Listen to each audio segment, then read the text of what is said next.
ஏய் என்னடா கண்ணெல்லாம் ஒரு மாதிரி இருக்கு, சரியில்லையே, ஏன் நாக்க ஒரு மாதிரி மடிக்கிற? தண்ணி குடிக்கல, அதனால ஒரு மாதிரி இருக்கு. குடிச்சிருக்கியா?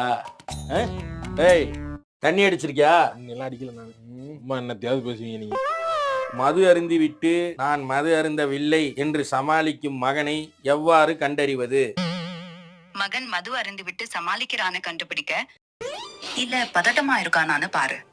நேரடியா கேள்வி கேட்காம அமைதியா அவனோட பழக்கங்களா, எப்போ போறான்னு, யார் கூட இருக்கான்னு, வச்சிருக்கானான்னு செக் பண்ணுங்க. பாட்டுல பூரா வீட்டுக்கு பக்கத்துல தண்ணிய போட்டு விட்டு வந்திருக்க நீங்க. இருடா இன்னும் கண்டுபிடிக்கணும்டா. சயின்டிபிக் இருடா. ஒரு ஏஐ கத்து கொடுத்ததுக்கு ஏஐ வச்சு நம்மளே போடா பிடிச்சிட்டு. என்னடா தனியா நின்னு பேசிக்கிட்டு நீ? என்ன நீ பேசிக்கிட்டு திரி? அவர் யாரோட பொம்பளை பேசிருக்காரு தெரியுமா உனக்கு? உங்களுக்கு இல்லையா? பொம்பளை பேச கேட்கல, சவுண்ட் வரலையா உனக்கு? ஒண்ணும் கேட்கலையே. என்ன நீ காதை ஒதுக்கிட்டு கேளுமா போயிட்டு அவரை. ஐயோ ஐயோ.